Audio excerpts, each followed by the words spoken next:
Hi there, this is Miss Townsend and I love math. Welcome to Math with Townsend. This video is for the grade 10 academic students who are working through their summative questions, and this is question number 8. Ocho. Let's look at the question. It simply says, find the values of a and b in the diagram below. So clearly this is some question that involves two variables, so there's a and b, and usually two variables require us to find two equations. So how are we going to find those two equations? Well, we have some sort of geometric properties. We're looking at angles, so we have to remember some of the rules about working in the world of geometry or angles. So here. Now when two lines cross, they create what are called opposite angles. And opposite angles must be equal to each other. So if you look back at my original diagram, this red angle is opposite this red angle. Therefore, they must be equal to each other. Well, the angles must be equal. So I can say that 2a plus 3b must be equal to 124. And again, I know that because of the opposite angle theorem. And I don't know if your teacher needs you to go as far as explaining how you know that, because I don't think that reviewing geometric properties is part of grade 10. But, I'm just teaching you things because things are good. Anyway, let's look at what other geometric properties we're going to need, because we only have one equation, but we have two unknowns.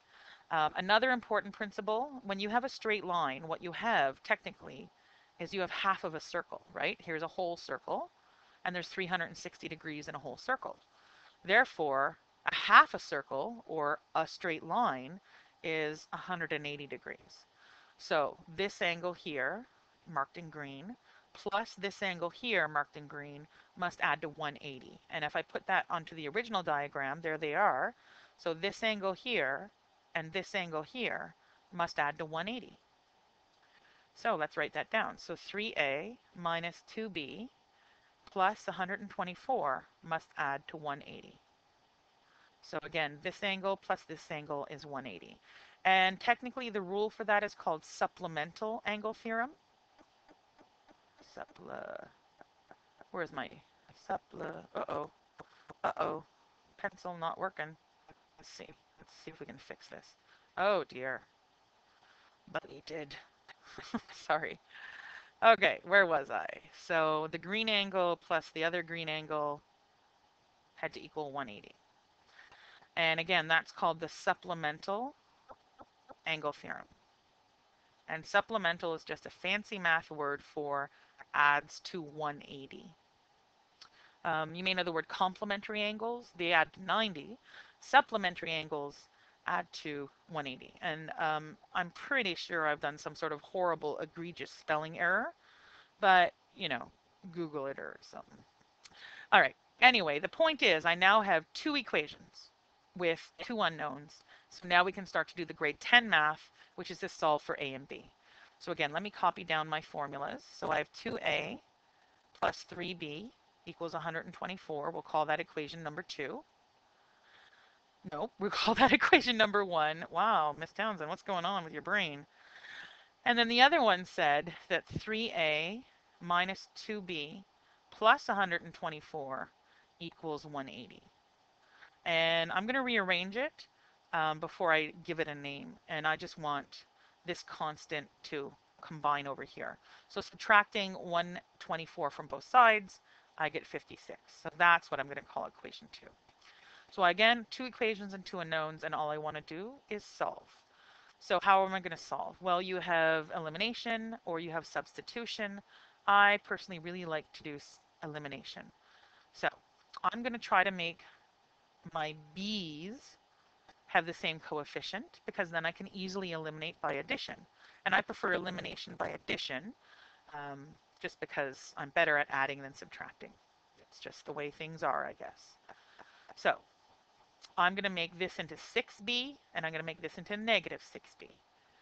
And that means I have to multiply equation number 1 times 2. So multiplying equation 1 times 2 would give me 4a plus 6b, and 124 times 2 is 248. And then I need this to be a 6, so I need to multiply 3 times that second equation. So that gives me 9a minus 6b, and 3 times 56 is 168. And again, I'm adding because positive 6 plus negative 6 is 0, and that's what I wanted to do, to eliminate. So 4 plus 9 is 13.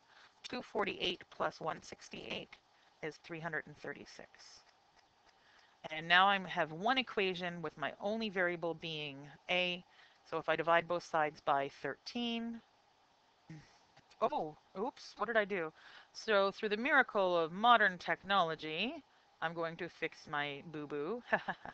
Because I hear you screaming at me through the computer that 248 and 168 is actually 416. No, thank you. And now divide both sides by 13, I'll get a much nicer answer than if you make a mistake. So I get a value of a of 32. And now that I know a, I can find b, so I'm going to sub a equals 32 into equation number 1. So what's equation number 1? 2a plus 3b equals 124. Ooh, 124. Boy, oh boy. This modern technology sometimes messes me up. There, 124. So here's how I like to show substitution. You'll notice I didn't write the letter A. I put a bracket instead. Now I can show that I'm substituting this value into this bracket like that. So instead of 2 times A, I have 2 times 32. So 2 times 32 is 64, plus 3b equals 124. Now I'm going to subtract 64 from both sides. Make sure I don't make a mistake. That gives me 60. And then dividing by 3, I get b equals 20. And of course, you might want to go back to the original question and substitute those values into check. So I do suggest you do that if this was actually for marks. But for now, I'm pretty confident that I have an answer. Put a box around my answer. Therefore, A equals and B equals, etc. So make sure you put a nice, neat answer for your teacher. All right, that may have been my fastest video yet for you grade 10 students. I hope that was clear.